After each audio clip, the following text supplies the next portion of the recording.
guys, Assalamualaikum warahmatullahi wabarakatuh. Selamat siang, salam sejahtera untuk kita semua. Kembali lagi di podcast Jadi Orang Mantual. Bersama saya di sini Azira Azrifa Aziz sebagai host pada hari ini, dan telah bersama saya Ibu Betty Oherat, Kesos MSI, yang akan menjadi narasumber kita pada hari ini. Topik yang akan kita bahas kali ini yaitu SPMI atau Sistem Penjaminan Mutu Internal Perguruan Tinggi Ilmu Administrasi Daerah Mantual. Ya, kita langsung masuk ke pertanyaan saja, Ibu. Bagaimana pengelolaan sistem penjaminan mutu internal di setiap daerah Mantual ini sendiri, Ibu? Bagi saya, sebuah perguruan tinggi tanpa sistem penjaminan mutu maka akan sia-sia. Mengapa lalu saya katakan sia-sia? Karena perguruan tinggi itu sangat membutuhkan sistem penjaminan mutu internal perguruan tinggi, di mana dalam pengelolaan sistem penjaminan mutu itu sendiri ada beberapa dokumen yang perlu kami siapkan.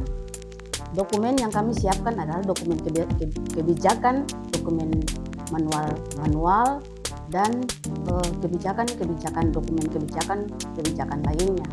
Hal ini kami buat sehingga perguruan tinggi ini terlihat bahwa dalam perkembangannya selalu mengalami perkembangan. Mengapa lalu saya katakan demikian? Karena ketika perguruan tinggi ini akan berkembang, maka dokumen-dokumen ini yang merupakan arsip yang dijadikan sebagai landasan bagi perguruan tinggi itu sendiri. Dalam arti bahwa dalam sistem penjaminan mutu itu, dalam kebijakan itu terbagi lagi dalam beberapa dokumen. Salah satu adalah bahwa dalam pendidikan, proses pembelajaran, pengabdian, dan penelitian. Kalau dilihat dari pengalaman saya sebagai ketua SPMI mulai dari tahun 2023 masuk 2024 dan masuk ke 2024-2025 perkembangannya sangat baik. Mengapa sampai saya katakan demikian? Karena ketika kami menyusun dokumen-dokumen, kami diberikan diberikan pelatihan-pelatihan, sehingga dalam penyusunan itu sesuai dengan prosedur yang telah ditentukan. Jadi tidak semerta-merta kami selaku ketua SPMI menyusun dokumen itu sesuai dengan keinginan kami, tetapi kami dari SPMI selalu bekerja sama dengan bidang akademik, program studi. Mengapa lalu kami bekerja sama? Karena proses ini adalah hasilnya yang terakhir adalah semua dokumen-dokumen yang ada pada program studi maupun bidang akademik kami mengumpulkan dan kami menyusun dalam dokumen kebijakan, sehingga perguruan tinggi ini ke arah yang lebih baik. Karena pada intinya orang menginginkan perguruan tinggi yang berkualitas. Artinya bahwa ketika diuji kualitasnya, maka kami dari perguruan tinggi Daerah Mantual juga kami tidak kalah saing, karena kami memiliki dokumen-dokumen itu sendiri. Tidak seperti perguruan-perguruan tinggi yang lainnya. Saya juga tidak tahu apakah perguruan tinggi lainnya menyusun seperti kita, tetapi secara terbukti bahwa kami menyusun dokumen-dokumen itu sesuai dengan Permendikti nomor 53 tahun 2024. Artinya bahwa dokumen-dokumen itu kami susun secara sistematis sehingga perguruan tinggi ini juga dalam perjalanan memang sesuai dengan apa yang kita inginkan dan sesuai dengan ketentuan yang berlaku. Kami dari pihak sistem penjaminan mutu tetap menyiapkan dokumen-dokumen itu, karena pada prinsipnya bahwa ketika kampus ini berhenti itu tergantung daripada surat izin yang dimiliki dari institusi maupun dari program studi pada masa skala berakhirnya surat izin pendirian. Jadi artinya bahwa kenapa lalu kita memikirkan hal-hal yang lalu meredup kegiatan kita dalam proses pembelajaran, tetapi inilah isu yang memberikan cambuk untuk kita tetap memotivasi kampus ini ke depan yang lebih baik. Karena pada intinya bahwa kampus ini menghadirkan pemimpin yang cerdas, pemimpin yang berkualitas dan siap bersaing di dunia kerja. Yang dimaksud dengan sistem penjaminan mutu perguruan tinggi adalah suatu proses pemenuhan standar mutu bagi perguruan tinggi itu sendiri. Dalam sistem penjaminan itu sendiri ada beberapa standar yang mestinya kami penuhi pada Sekolah Tinggi Ilmu Administrasi Daerah Mantual. Yang pertama yaitu standar kompetensi. Yang kedua adalah standar proses pembelajaran. Yang ketiga adalah standar penelitian. Yang keempat adalah standar pengabdian kepada masyarakat. dari standar-standar itu, yang pertama adalah standar pendidikan. Di mana dari standar pendidikan itu kami berkewajiban untuk menyusun berbagai hal terkait dengan proses pembelajaran pada setiap daerah mantual, mulai dari proses registrasi pengambilan KRS, penetapan mata kuliah, sampai proses penjadwalan mata kuliah, sampai dengan penawaran kepada dosen mata kuliah. Mengapa hal ini dibuat oleh perguruan tinggi sehingga dalam standar ini terlihat bahwa memang terpenuhi? Artinya bahwa setiap dosen dibebankan setiap mata kuliah sebesar 12 SKS. Artinya bahwa ada mata kuliah yang diberikan 3 mata kuliah, 4 mata kuliah, maupun 2 mata kuliah. Itu tergantung dari pemberian mata kuliah dari Ketua Setia Daerah Mantual. Hal ini kita masuk pada kompetensi. Kompetensi artinya bahwa dalam standar kompetensi ini kita memberikan mata kuliah sesuai dengan soft skill yang dimiliki oleh setiap dosen pada Setia Daerah Mantual dan disesuaikan pada kedua jurusan, yaitu jurusan administrasi negara dan administrasi niaga. Hal ini dilakukan agar kemampuan dalam berkomunikasi dengan mahasiswa itu dia mampu untuk menerangkan apa yang mata kuliah yang dia bawakan, sehingga mata kuliah yang diberikan itu tidak semerta-merta lalu berlalu saja, tetapi bagaimana mahasiswa itu dapat mengembangkan potensi diri yang dimiliki oleh setiap mahasiswa, dan hasil yang diterima adalah bahwa memang hasil itu adalah benar-benar merupakan hasil jerih payahnya.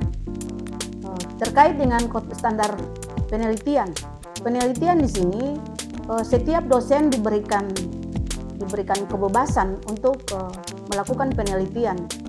Untuk ketahuan saudara-saudara sekalian bahwa dosen-dosen di Setia Daerah Mantual ketika melakukan penelitian diberikan rangsangan atau motivasi berupa insentif kepada setiap dosen agar mampu untuk melakukan penelitian.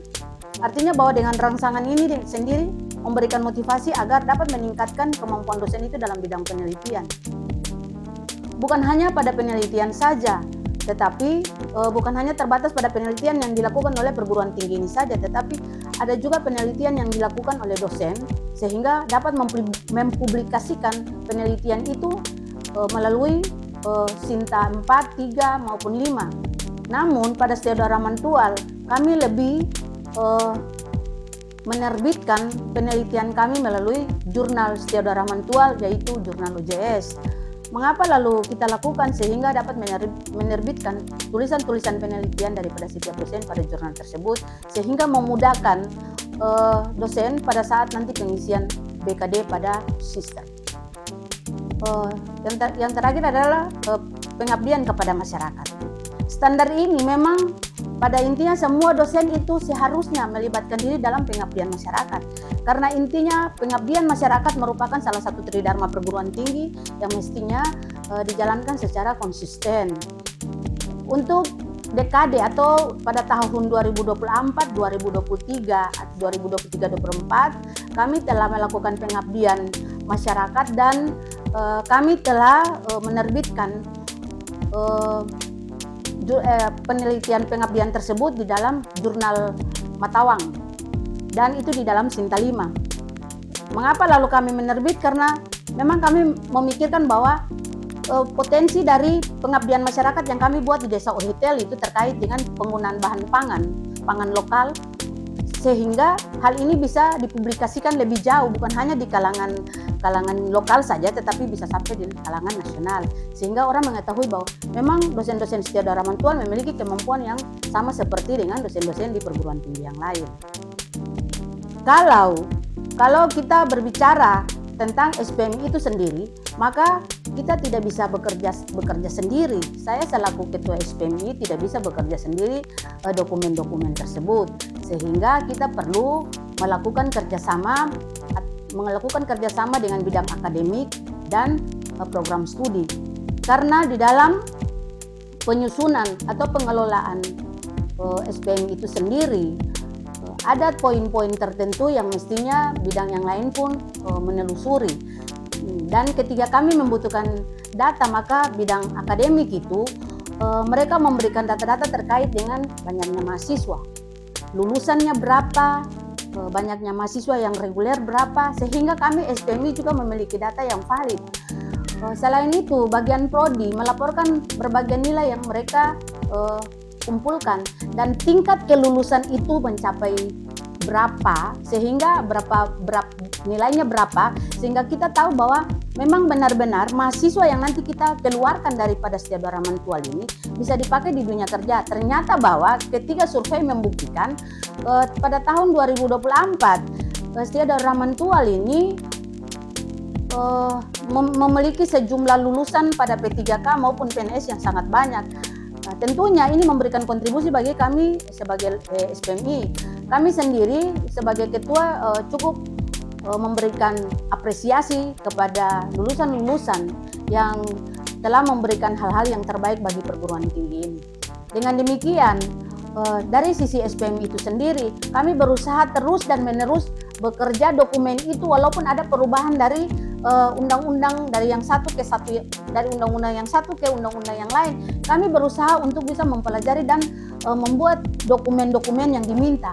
Dokumen-dokumen yang diminta seperti dokumen kebijakan. Dokumen kebijakan itu sendiri di mana ada aturan-aturan yang menginginkan agar dokumen itu harus diselaraskan dengan perguruan tinggi swasta, sehingga kami tetap mengacu kepada Undang-Undang Pendidikan, Undang-Undang SPMI yang yaitu Undang-Undang Nomor 53 Tahun 2024, di mana kita menyusun dokumen itu harus mengarah kepada undang-undang tersebut, sehingga tidak lalu dokumen ini dianggap sebagai mubazir, tetapi dokumen-dokumen ini dijadikan sebagai arah bagi perguruan tinggi ini ke depan yang lebih baik, sehingga perguruan tinggi Setiausaha Ramanual tidak kalah saing dengan perguruan-perguruan tinggi yang lainnya. Mengapa lalu orang seringkali mengatakan bahwa SPMI itu tombak dari perguruan tinggi? Memang benar, SPMI itu adalah dokumen yang harus dipertaruhkan nyawanya, karena di dalam dokumen-dokumen itu tertera berbagai data-data yang dianggap memiliki nilai khusus bagi perguruan tinggi ini, sehingga kalau saudara menanyakan lagi atau saudara mau menelusuri secara jauh tentang dokumen kebijakan, maka saya mengatakan seperti ini. Ketika ada kebijakan yang perlu dirubah, maka dokumen pun dirubah. Kalau tidak dirubah, maka dengan sendirinya perguruan tinggi ini akan hancur. Artinya bahwa kita perguruan tinggi tetap mengikuti kebijakan-kebijakan yang diatur oleh pemerintah pusat, karena pada prinsipnya bahwa sebuah perguruan tinggi yang didirikan itu berlandaskan pada kebijakan dan aturan yang diturunkan dari pemerintah pusat. Ya Ibu, terima kasih banyak atas penjelasannya. Semoga bermanfaat buat kita semua yang menonton video ini. Ya, sebelum kita tutup acara pada hari ini, apakah Ibu mau kasih kata atau dua kata? Silahkan Ibu. Ada beberapa pesan yang saya sampaikan. Yang pertama adalah untuk semua sivitas akademik Setiausaha Ramanual, lebih khusus mahasiswa, belajar lebih giat untuk menyukseskan cita-cita yang saudara raih. Yang kedua adalah kampus Setiausaha Ramanual ini adalah kampus nasionalis yang tidak membedakan di antara suku ras, agama maupun hal-hal lainnya. Kampus ini juga menghadirkan sarjana-sarjana yang berkualitas. Titip salam saya dari kampus Setiausaha Ramanual. Setiausaha Ramanual, kampus pemimpin masa depan.